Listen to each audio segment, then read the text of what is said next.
Today's podcast is brought to you by StrongHeartAcademy.com, where no heart is no victory. We are also brought to you by BJJ to go. If you want to build your game and learn Jiu-Jitsu, go to bjjtogo.com. Hi, I'm Professor Mike Martin. I'm a third-degree black belt under Kyle Terra. I own and operate and teach at Strong Heart Academy in Phoenix, Arizona, in North Phoenix at 32nd Street in Union Hills. Today I want to talk about one of the 21 truths. So I wrote this years ago. These are things that I think are really important to focus on when you're starting jiu-jitsu, and I constantly try to remind myself and others these 21 truths that I came up with. And the very, very first one is train more than you think you can. Okay? There is, a famous guy, David Goggins, and when he first came out, his thing was there's more in the tank. And I believe he said there was always 40% more in the tank. And when he was doing pull-ups, and he had a pull-up challenge, and he first became famous, I think it was named Jesse Eisenhower. I read his book too, Living with a SEAL. And it was very, I loved the book. I thought it was a great book. And he was just talking about how, he was getting him to work out more and work out with him. They would run together and do pull-ups. And, I think David Goggins has the record or had the record for most pull-ups. It was like 4,000 pull-ups or something crazy like that. But his thing is just understanding that your mind is in control, and your mind will fight you. Unfortunately, it's not always your best friend. Your ego is not your amigo, and we need to understand that it'll tell you, "Oh, you're tired, and you can't go on, and you should just quit, and man, you got to do this and that." When I first started jiu-jitsu, I would say I was not as disciplined as I am now. Well, I know I wasn't as disciplined as I was now. I was young. I was 20 years old, and my friends would ask me to go out, try to meet girls and things like that. I didn't meet my wife yet, and so there were days that I would miss jiu-jitsu, and I was like, okay, I'll go out. It was the middle of the week, though. We would go out middle of the week stuff, and I would miss a bunch of jiu-jitsu. I would miss a lot of classes. Only really, honestly, when I got my blue belt is when I really stepped it up in jiu-jitsu. And then I got very, very, very disciplined. And that was because I wanted to be better, and I just knew that I'm not doing the work to get better. And part of it was I wasn't training, and I would come up with excuses why I wasn't training. And I did landscaping. So landscaping in Arizona is very difficult. The ground is hard, like concrete. So if you're digging holes, it's like digging in concrete. Is in the summer it could get up to average temperature 108 to 115 in the summer. It'll be 100 it could be 100 even at night. So you could be very dehydrated. And I didn't sleep enough, because I would go to bed late and get up really early, like 4 in. And, I could kind of do those things because I was a young man, but I would come up with excuses that hey, I'm too tired, So the first thing that would happen is I would get home from work at around 2 in the afternoon, because we start at 4, and I would sit on a lazy boy. I rented a room from a house, and the guy was never home, and so I would sit down and I would just fall asleep. I would fall asleep in the lazy boy. I'd wake up and I'd have 10 minutes to get to class. Now, at that time, I also lived 30 minutes away. So it's funny, some people go, "Oh, it's so far to drive." I'm like, I used to drive 30 minutes one way. But, and I would be like, "Oh, I'm late." And I'd be like, well, if I'm late, I'm going to have to do burpees, and, then I don't want to go. And I would just make the excuse not show up. I tell people, better to be late than not at all. If you got to do some burpees, so be it. Get it in, and you at least get some training in is better than no training. And so then what I started doing is I would take a shower first. I would get my stuff ready, and I would leave. I would try to keep myself up, and then I would leave early and I would go sit in the parking lot and I would take a nap in the parking lot. I'd show up like an hour early and just sleep in the parking lot. And I had a watch at that time that I could set alarm on and it would wake me up. Back so long ago that they didn't have the phones, the smartphones. We had flip phones still.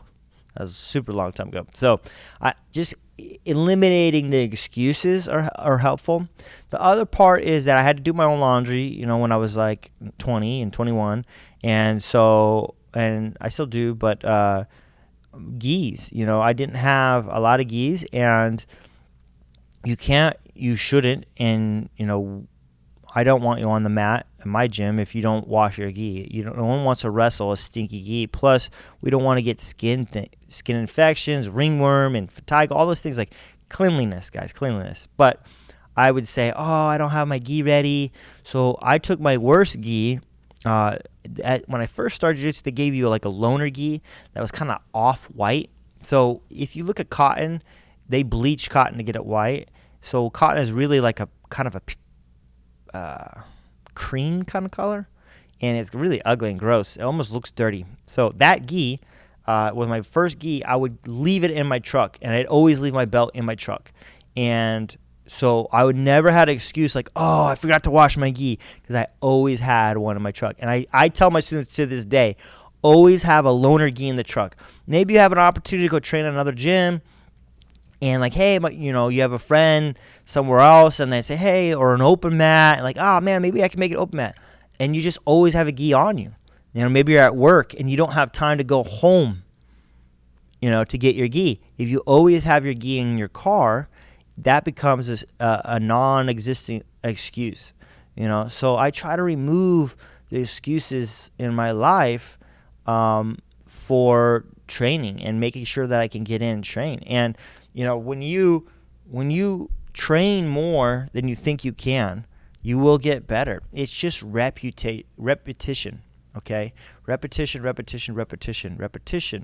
And the more you're going to do it, the better you're going to be at it. The more you're going to do it, the better you're going to be at it. There's so much feel in jiu-jitsu, I would say also, that is impossible to really teach. I could teach you the techniques, but if I cannot teach you the timing of the technique, I can kind of explain, what you're looking for your opponent to do a certain thing and then do your movement. But there's a timing issue that you really have to feel and get it by feel. And the more you do it, the more you'll feel. Even myself, if I get an injury and I take a week off or something like that, I know that my timing will be a little bit off. People say it's rusty. For me, it's just the timing is off. The speed is off because it's the timing of the speed. And just reps and sparring, the sparring aspects gives you the time, which is another reason if you don't go to a gym that doesn't spar, doesn't roll in jiu-jitsu, you don't roll, you don't know, because the timing is all developed in the rolls. And so if we drill with each other and, I'm doing an arm bar, there's no resistance. If I'm doing a bump sweep would be a great one, a bump sweep. I'm pulling and I'm waiting for you to back up. And I'm using your momentum as you back up to come up for my bump sweep. Now, if, we're just drilling, it's really hard to get realistic timing, to get it. So many things for me in jiu-jitsu is almost like I'm tricking you to do something instead of forcing you to do something. You're working so much harder if I'm trying to out-muscle someone versus like tricking you to give me something. It's way easier jiu-jitsu, way better, way more technical jiu-jitsu, but that's all that timing and feel of jiu-jitsu. Another thing of feel would be like weight distribution. So the more that I'm learning how to shift my weight on top of you, and that's going to be done during sparring too, because you're going to have to roll with a lot of different size people, long, short, thicker, heavier, flexible, rigid, extremely strong, light, getting the feel of different sweeps on those different people is going to be important too. It's going to be different 6'4" versus someone that's 5'5" to sweep that person. One person is 250, another person is 140 pounds. That's 110-pound difference. And you're going to need the feel, and the feel is only going to come with training more. Training more will get the feel. The more people you train with, the more different people you train with, the better too. So if you're picking more days, that's different people, because sometimes people will just train on a Tuesday, Thursday, or a Wednesday, Monday, Wednesday, or Friday, or noon classes, or night classes, or morning classes, or night classes. We have so many different times. But if you mix up every once in a while and add another day, let's say you do a twice a week, okay, that's great to learn. But 3 times a week is when you're going to really learn a lot more, because you're also going to get other training partners to train with, because there might be people that only show up on that Wednesday and you were only doing Tuesday and Thursday. So you never met John that trains on Wednesdays, and he's a wiry 6'2", thin, but maybe flexible. But he's really good, and maybe he's a higher belt than you, and that's a great resource that you can ask questions from and train with and learn. And because you added another day or a different day, you're going to get a different kind of look and partners to train with, and you're going to just increase your knowledge. You add another day, a 4th day, and now you're really humming along, because at my academy, Mondays and Tuesdays are offense, Wednesdays and Thursdays are defense. So I teach the same thing on Monday and Tuesday. So again, those people that come on a Monday and a Wednesday, they're going to get an offense on a Monday, and they're going to get defense on a Wednesday. People come on a Tuesday and a Thursday, they're going to get an offense on a Tuesday and a defense on a Thursday. And if you come 2 days, in a row like that, you're going to, what you got the day before, you get to redo the next day. And hopefully you're going to be a little bit better understanding and the feel of doing it 2 days in a row. And the same thing Wednesday, Thursday. So now that you're doing 4 days in a week, you've really increased your ability to understand the knowledge and understand it. And then we also have our video curriculum too, so you can rewatch it too, and then try it again. Rewatch it. Oh, I didn't understand it on Monday. I rewatched it, the video series, the online streaming, and then I came in on Tuesday night. I got it, and then they retaught it, and then you did it again. And so I think that's going to be huge for people that train more days. Also, certain days we do no gi, certain days we do gi. So you're going to end up learning some different ways of doing things. Gi and no gi, the grips are different. And I don't like to say one is better than the other. I say both is great. Learn both and be proficient at both, And so adding those extra days is super beneficial. Now, if you ever want to compete, I tell everyone minimum of 4 days a week. 5 to 6 classes a week is ideal if you want to win a gold medal. And then the same thing, your body will really start to get sore, okay? And you need to understand that not every day is a hard day. Some days are just like, I'm learning today. I'm going to go light. If you can pick your partners, that might be a day that you might not have to go so hard. Pick a partner that goes a little lighter.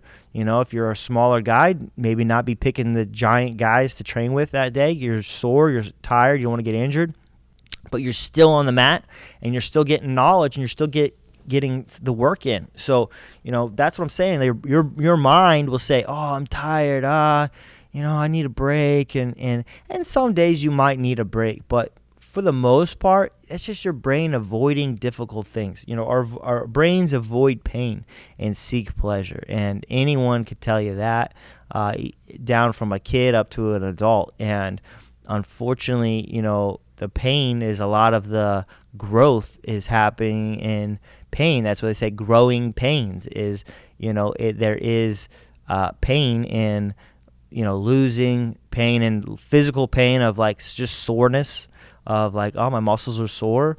And your body will like, hey, take the day off. You don't need to train today. And you're just going to get less training done. And the more training, the better you're going to be at jiu-jitsu. It's not really a secret. I know Kyle Terra, he trains 7 days a week, twice a day. And for me, that's a little much. I have to do family, but that's the difference between him and me. He's a world champion, and this is why he's a world champion, because he sacrifices and he's willing to train at that level. And I remember Mason Fowler, he came here too, and he just won the Europeans, and he's been on fire lately. And but when he first started training with Kyle, he was like, I can't train that much, Kyle. And Kyle's like, yes, you can. I do. And Kyle's older than him, smaller than him. Mason's a big, strong guy, young guy, and he just learned to train when he's tired and sore. And your technique has to be so much better when you're tired and sore, because you can't force things. You can't physically force things, because now there's nothing there to force. You don't have the energy. Okay, but mentally, hopefully, you still have the techniques, and you're just gonna go, okay, I have to really make sure this technique is on point, because I don't have anything to tank to force this to happen. Okay, and I need to be smarter. So training more is always gonna make you better. That's why it's my number one rule, because that rule will help all the rules below it. So control your opponent, learning how to do that. Always go for your kill. Use angles. These are things all learned. The more you train, the more you're going to learn them. So that's number one. Train more than you think you can. And again, not every day has to be crazy hard day. Some days just be happy that you made it in, and you'll be thankful. The thing is, nobody goes, I shouldn't have trained today. That's not a thing. Your brain will talk you out of it until you show up. Once you show up, you're good to go. After class, you might be exhausted, but man, that was a good training session. Those are the days that we train. The days that we don't want to train are some of the best days that you train. So in conclusion, always train more than you think you can, and that's it. See you on the mats, guys. Peace out.